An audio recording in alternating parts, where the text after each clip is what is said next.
nothing but faith. There's things far too great that I want to accomplish. I'm hoping 25 hours a day, but something good works out, and I'm just like, dang. Think everything's gonna be okay. Yeah, I'm like, dang. Think you might just know the way. I'm like, dang. Dang. Dang. I'm Todd Bridges. And I'm Bettijo Bridges, and today it's just the two of us, so it could get deep, spicy, and possibly therapeutic. It'll be cut out.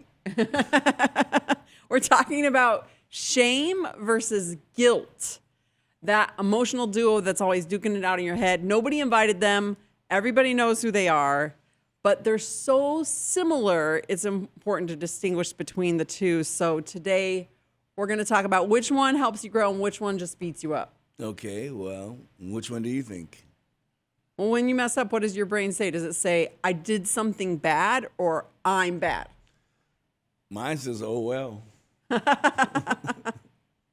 I think that's the difference, though. I think that if you read what's out there in like the prevailing psychology wisdom, it's that shame is the one that's saying, I am bad.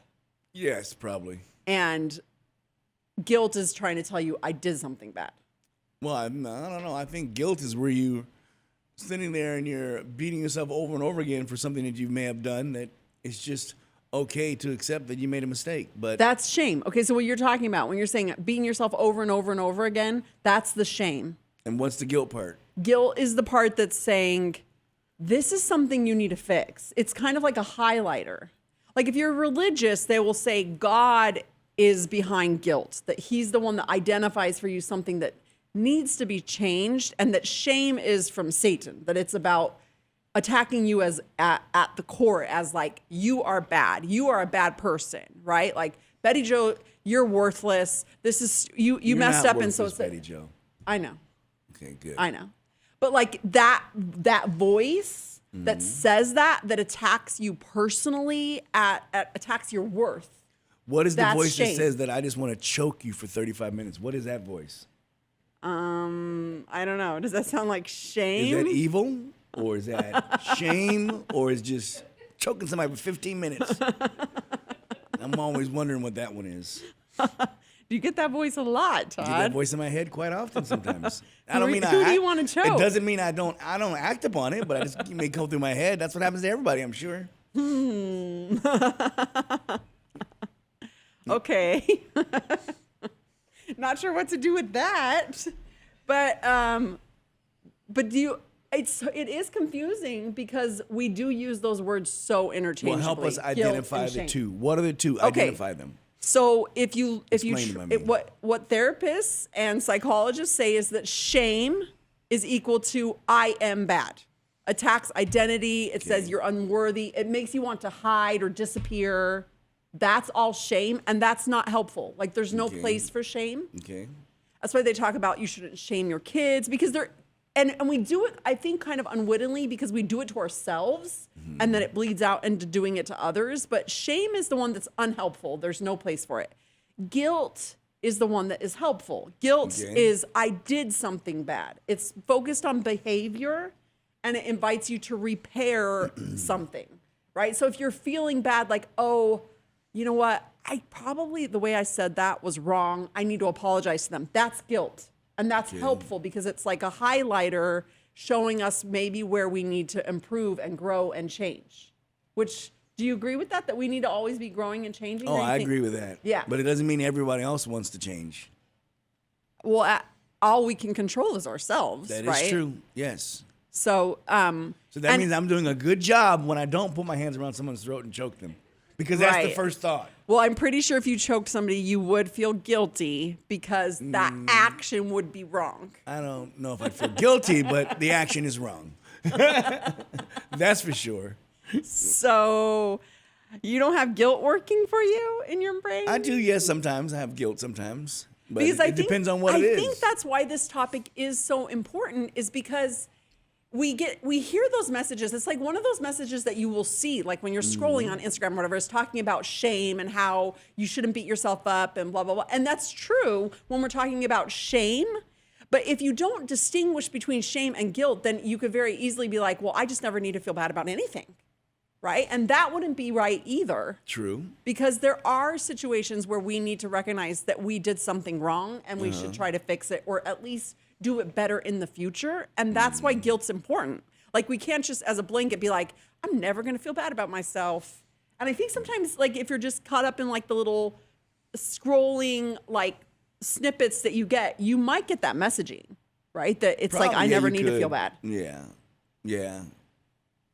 And when it comes down to like agency and growth, like towards the future, guilt is a tool that helps build your future. And shame says you're never going to change, so don't bother. Like, you're worthless. Yeah, I'm sure shame could hold you down and not allow you to move forward. Right. I actually think it is what is attacking whenever you're lacking self-confidence, or whenever somebody is struggling, like they feel overwhelmed, or they feel, you know, any number of these things. Like, this actually was a discussion I was having recently with both of my adult daughters, is kind of in the same category, because it is so hard when you're out there navigating life and trying to figure out what direction to go and things like that. Shame is like Satan's tool. He loves to just jab at us and make us feel like we can't do something. Like, anytime that your worth is under question, or you're feeling attacked at your core of like your worth, I think that's shame doing that. I would have to investigate that more to really understand that part. They actually call the addiction cycle the shame cycle. Did you know that? Like, they're like, No. it's another name for that addiction cycle. Because when you use, you feel bad. It makes you feel worthless, and it like, Well, and then you keep so then going. you use Yeah, again. Yeah. So- I could see that now that you said that. I could definitely see that. Yeah. So shame and It's a addiction. cycle. It's a bad cycle. Yeah, and they're That's- connected. Yeah. And it's actually interesting how far we've come with this, because remember, like, it's been a long time because it is such a buzzword now, but as a kid, I swear it would be like your grandma or somebody be like, shame on you, right? Like, don't do that, shame on you. Like, that was a phrase when I was in my childhood that I remember it was like said. I don't remember that. You never was. No, they didn't say that to us. It wasn't shame on you. If you did something wrong, you just got popped. It was no shame. Shame on you. It was pa pa pa pa. But do you remember hearing that phrase, right? No. Just in media or anything? That could be the difference. Oh, well, in media, yes. Like, it was out there, but you don't hear it anymore. Well, yeah. Because I it's guess now wrong. We recognize the difference between shame and guilt. And You don't want to shame people. That's Right. a terrible way to go about it. Especially kids. They're so susceptible to this. And this is the kind of thing, actually, when we talk about parenting and we talk about that look, that mom look that you Yeah. can give, I think we have to be careful with that somewhat, because that can get tied to shame. Like, I don't believe that. I guess it depends on the messaging and like what kids. You don't think that is tied to shame? No, the look usually from my mom was stop what you're doing or you're gonna get in trouble, and that's not guilt, shame. right? Like, that's I needed to stop what I was doing, yeah. and I would stop because I knew that look. After came that look, came a right hook, so I knew that was coming too. So you just lay off of it. I think I'm thinking of like that withering that you see with like a child when they feel like, oh, they don't love me. They're not happy with me. It's, yeah, I'm not good enough for mom and dad. They don't like, I can't live up to their Well, expectations. but that's why you have to teach your kids that you make mistakes also. And that's what I was That trying to everyone say makes is I think mistakes. that look can be a shaming look, but it depends on the relationship between the parent and child. Like, what has been fostered. I don't know. Yeah, because your mom was good with you. She wasn't shaming to you. So when she gave you that look, you knew she was scolding you and saying, hey, you're crossing a line here. You need to back off. Now, if your dad gave you a look, what did your dad's look mean? It wasn't shaming. It was the same thing. I'm going to get popped if I don't stop. So I don't think there's really. But didn't it come from a different place with him? No, I think it's the same place, but he just wasn't a good father. That's just what happens.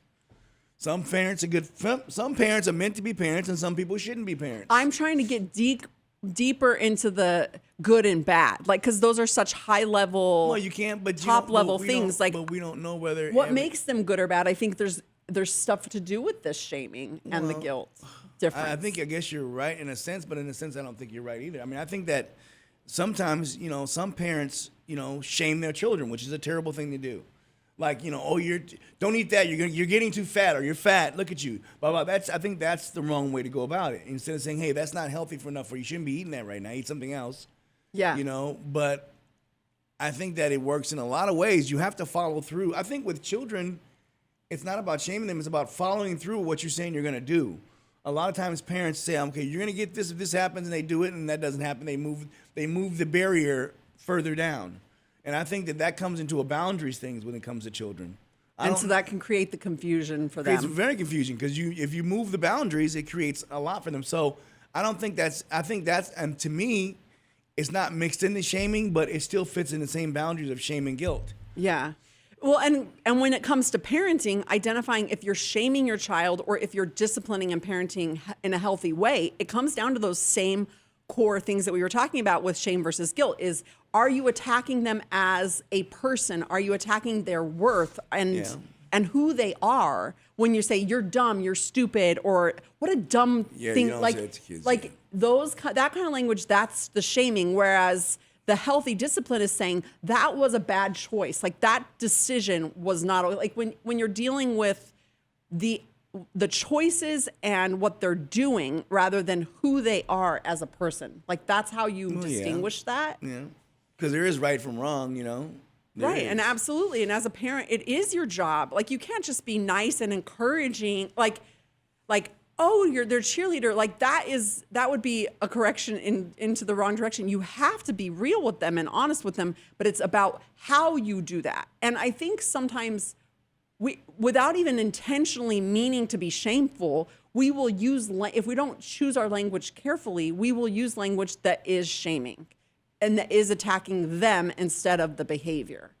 And that's an important thing to address and be like, it kind of, I think like what I'm saying is, like, you're not even saying it out of you don't even believe at the core that they are worthless or stupid, but you're like, you might just be like dumb or stupid and not tying it to the behavior. And so from their little child mind, they don't hear, oh, that choice I made was stupid. They think, oh, mom thinks I'm stupid.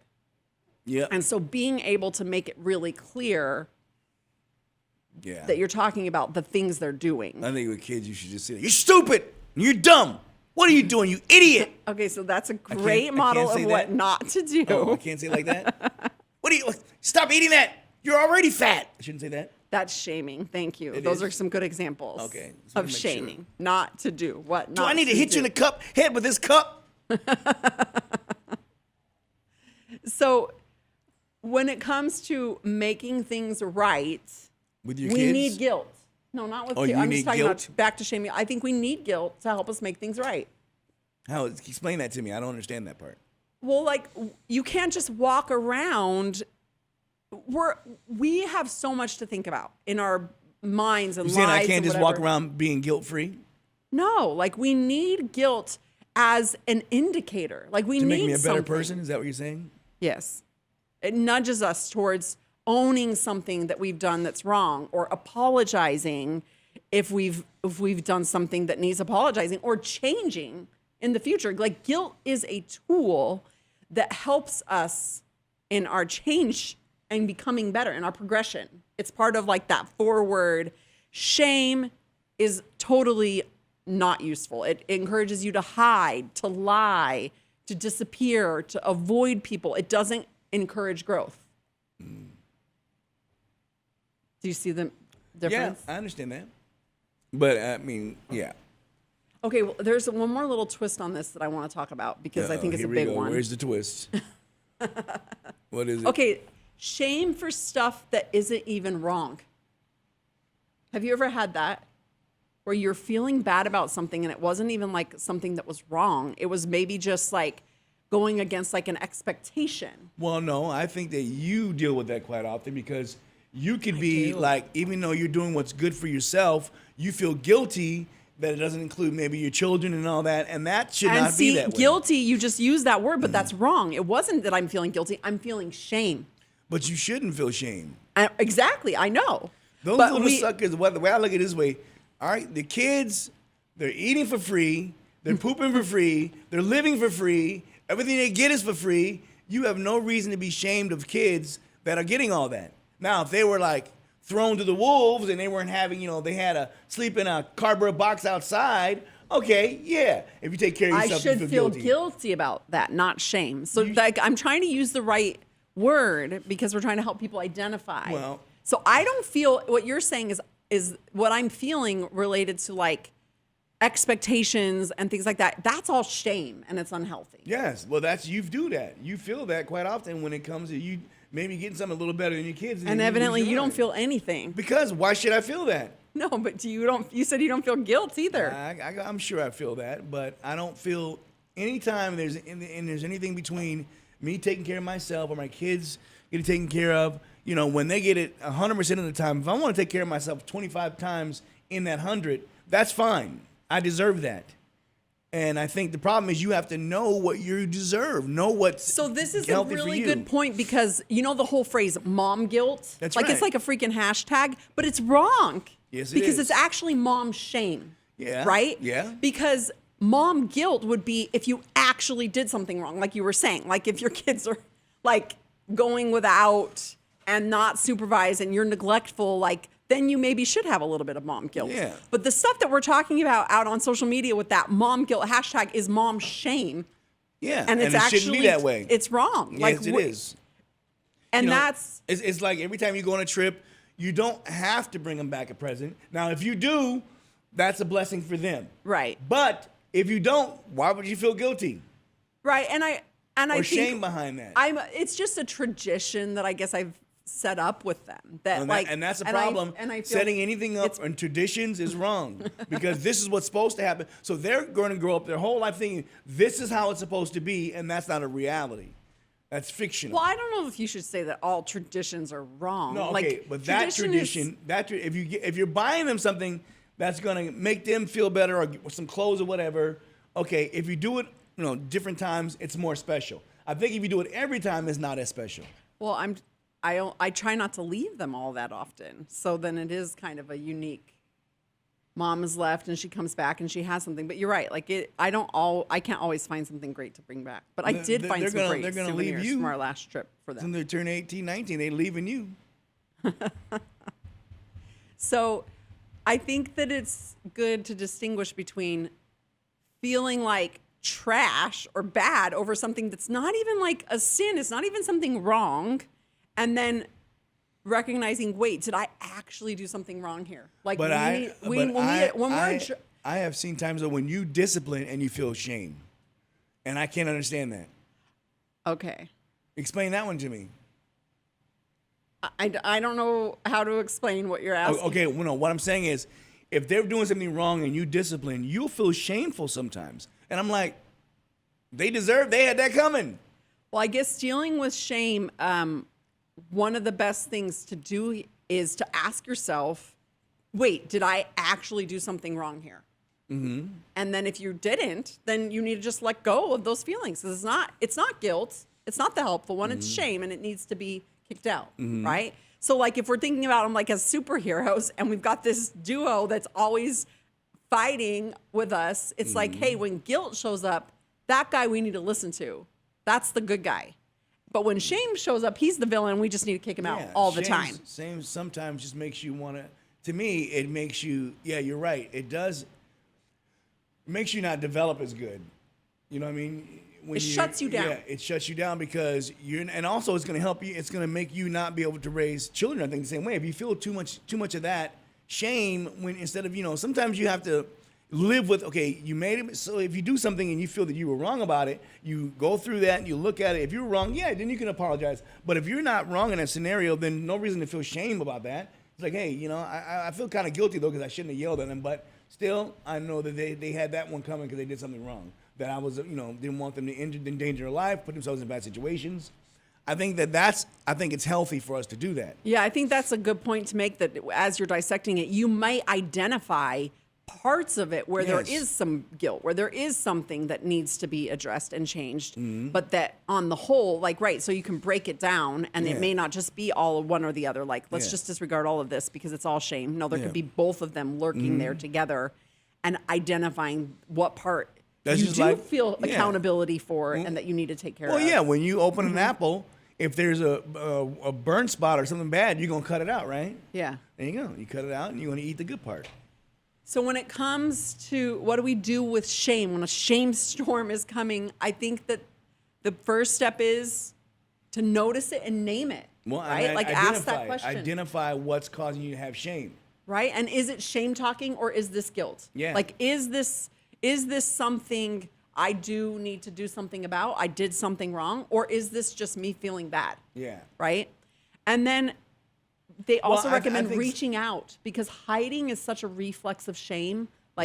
If you got that feeling, I just want to lay in bed, I just want to disappear, then you're dealing with shame, and it's best to reach out. Well, reaching out, that opposite of what you're feeling, like going to someone, is helpful. I think sometimes people go their entire life and they don't speak up for themselves. You know what I mean? So if something happens, they'll let people walk all over them. They don't speak up because they feel, that I'm supposed to give this way or turn the other cheek. And I think that's not true. I think that you're supposed to defend yourself and take care of yourself, because if you don't take care of yourself, no one else is. Yeah. If you don't show yourself self-worth, no one else is. Yeah. It's all in what you portray and what you show. That's what I believe. And I think when it comes to guilt and shame, some people will try to make you feel guilty for something you're doing for yourself. They'll try to make you feel that way. They'll try to make you feel shame. Shame, yeah. Right? Show shame for what you're doing. And that's, it's like, no. Well, it was right. I'm not going to feel shame for that. Yeah. You have to ask yourself, wait, did I do anything wrong here? Yeah. Yeah. And then if you did something wrong, you name it. If that was guilt, and figure out what you're going to, how to go forward. I just don't think you're able to calculate it that fast, though. Sometimes it takes time to run through your head and figure out the scenario behind it. Yeah. It's not going to go with a tenth of a second. Oh, that was shame. No, you know what I mean? And you should take the pause to think about it, right? If you're encountering these negative feelings. And that reaching out can even just be, going to God through meditation and prayer. But I think it's really important to be able to have people that you can talk to. Well, now you can ask AI and it'll tell you the truth. Now you have to be careful there, because it is helpful, actually. But I read an article that was saying that an AI coached somebody into committing suicide, and they actually killed themselves. What kind of AI was that? It was showing, this family is taking them to court because it actually was showing them how to tie the rope and. Oh, I could. Because AI is it's really not, it's not that it's the AI, it's just that AI is influenced by whatever you tell it. You go to AI, you ask it a question, it will tell you the answer, but you'd be like, I don't like that answer. I want the answer to be more like this. And it will change the answer for you. Yeah, I don't do that. Because it's really, You change the answer if you got something you don't like on it? It will. I mean, it might push back a little on you and be like, well, actually, blah, blah, blah, blah, blah. But it will shift. That's how it's designed. No, it's like a human being, right? Well, it's not exactly like a human being. How is that? No. Because I think a human being is going to have more of its own backbone and its own thinking to resist you. Whereas the AI is designed to try to guide you and help you, but it's going to go where you want to go. If you say, I want to pivot and go this way, it's just going to willingly follow you. And so if somebody, I do like talking to the AI. Actually, I think there can be a therapeutic thing there. I actually was just thinking about how dangerous it can be too for people to replace going and seeking out God or their own intuition if they're always because it's so easy to go to the AI and be like, what do you think about this? And it always talks back to you. It always gives you a response right away. Whereas when you go and look for a response from God or look to yourself internally, you might have to dig a little deeper or wait some time to get an answer. I'm And going so if to try that theory. in our society, we want instant gratification to have something that will always just give you an answer back. Yeah, it's like that's the thing about It can replace those up, things, and is it's that we not want really those- shouldn't. Most of us want those quick. This is what I'm afraid with this generation of young kids.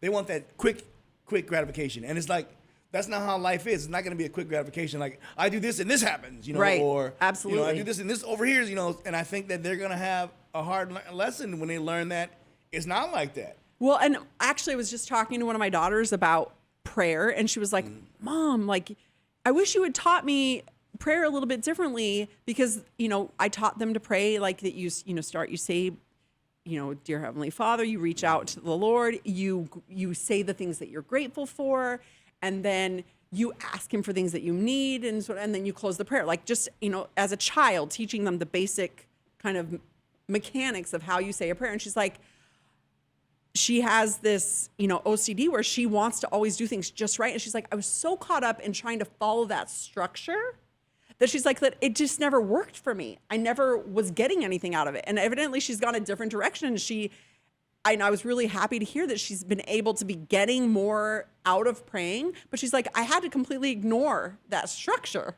because it was interfering with her ability to actually hear and get that kind of revelation, inspiration she was looking for.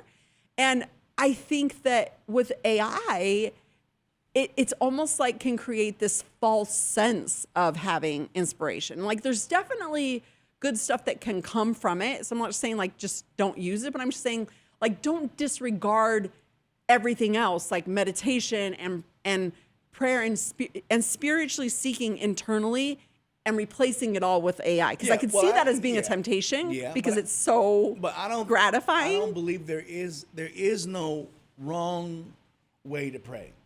No, I agree. I agree with you too. And I wasn't teaching that to the kids in a sense of like, this is how you do it, blah, blah, blah, blah. It was more just teaching them, well, this is how to do it, like as a starting point, right? But I can see how. You're supposed to say, this is how I do it. But your way is going to be. Honey, I taught it to them so many different times, I couldn't even tell you the exact words that I was using. I just know that I was trying to teach them the structure of like, this is how you do it. And I don't think there was anything wrong with what I was teaching her. It's not. It's just that, and I was actually, when she was telling me this, I was like, I'm just so grateful you've had this chance to go through that kind of spiritual awakening where you figured out what works for you. Yeah, maybe right? that's what she needed. Like, and it's good. Like, it's not that we need to change I don't need to change the way that I was teaching my kids to pray. It's that you teach somebody the basic mechanics of something, but it doesn't become their own until they figure it out for themselves. Well, yeah, you can teach someone how to drive, but they're still going to learn how to drive their own way. Right. Like it has to become the autopilot for them. It gets built into their own operating system as a human once they've figured it out and worked it into their system. Yeah. I get that. And I think one of the code upgrades we all need to make in our own systems is identifying this shame versus guilt and using the right word to name the two and recognizing that one of them has a place and one of them does not. And I figured that out. So when I choke just with this hand, I don't feel any shame. But when I choke with this hand, I feel guilty. So if I leave this one off, then I can just, I'm good. You are right. I'm so glad she taught me that. I think it might be ToddFlix She taught me time. that. She taught me that. Thank you, honey. You're the greatest. She taught me that. It's ToddFlix time. Choking with the left hand, I will not feel guilt. This hand, I'd feel shame. All right. ToddFlix time. We're talking about Sheriff County. I mean, country. It's Sorry. Sheriff Country. Country. You keep calling it Sheriff County. Sheriff Country on CBS. It premiered October 17, 2025. So this is a new one. You can't just go binge the whole thing because it's not even done yet. You cannot binge the whole thing, but you can watch it a piece at a time, which There's is about 5 or 6 4 out. episodes. There's 4 episodes. And what I really enjoyed about this show is it's more about family. That's what it's really about. It was interesting because when we were watching it, you had watched it first and then you're like, hey, well, because we basically, any TV police drama, we're going to give it a try. Yeah. Because we love all of those, right? And so this one's starring Morena Baccarin. Yeah. I don't know if that's how you say that. She was the wife of Deadpool in the movies Deadpool. She's the wife of Deadpool. Okay, so her character is Sheriff Mickey Fox, and it's set in a rural California fictional town called Edgewater. Yeah. There's actually a related show when I was looking this up called Fire Country, too, which we need to try. Fire County? Yeah. No, Fire Country. Oh, Fire Just Country, like it's that's right. Sheriff Country. Okay, that's right. And it's in the country of California. I guess California somewhere. Rural. Yeah, I guess. Somewhere Where there happens a lot of fires. So that would probably be up north, in the Yeah. up north area. So I think, okay, so we love a good police drama like Chicago PD or Rookie or really any police show. We will watch it at least once. But this one, I feel like it was really giving like Longmire vibes. Have you watched Longmire? Yeah, I did like Longmire. And it's kind of like the oldie Walker, Texas Ranger a little bit. No, because I think I know what you're talking about, but I think what makes this different is everyone in this is a good actor. And I love Chuck Norris, but he ain't the greatest actor. It's true.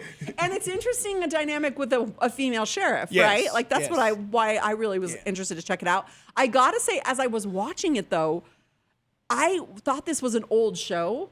It feels a little bit like it was made you got involved with a while 'cause ago. I think that what's different about this show is you were able to get involved with the characters. And that's the secret of a TV show. You want people to get involved with the people. Like, you were rooting for her, and you were hoping that, I won't mention any names, but you're hoping that that other person wasn't guilty, you know what I mean? You're hoping that she was innocent, so you're hoping for a lot of this stuff. But I just mean, like, as far as look and feel of the show, it doesn't feel like something that was made this year. It does to me. Feels older to me. That's why I was, like, feeling some of these, like, older, like, I thought it was made, like, 10 years ago. No, it's just new. I don't know, something about it. If you like, it's kind of like the California version of Mayor of Kingstown. Yeah, Mayor of Kingstown but that's brutal. That one is brutal. This is not brutal. like This is not this is brutal. the kind of like police drama. Like I think my parents would like it. Yeah. This is even the music in America is like. I know Mayor of Kingstown is like. I love that show. In the city, but it's I love gritty. That well, it's in a city there's prisons in there. All these prisons are around. Whereas Sheriff Country is definitely more like that rural. See, you wanted to say Sheriff County. I saw it come in your mouth. That's because you have said it so many times. I like Sheriff County. Like when you first told me it wasn't, I'm like, this is not Sheriff County. This says country. There's an R there. I wasn't looking at it. That's it. So that's a good one to check out. Yes, it is. You'll enjoy it and watch. You can watch this with your family, actually. Yes. You can enjoy it because there's not a lot of craziness in it. No. So it's on CBS coming out actively, but then the day after it airs on CBS, you can watch it on Paramount Plus. Yes, that's what I love about Paramount Plus. Well, dang. Thank you so much for watching us. If you didn't enjoy us, come back and watch it again. But like and subscribe. We'll see you next time on Dang the Podcast.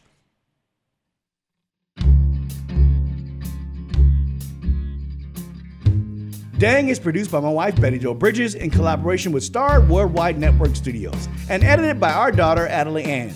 She's also the musician responsible for our theme music, so go check out Adelie Ann wherever you stream your music. Have a question or topic you want us to cover? Send us your suggestions at dangpodcast.com. Do me a favor. Please subscribe and rate our podcast to make it easier for others to find. Have a great week. Yeah.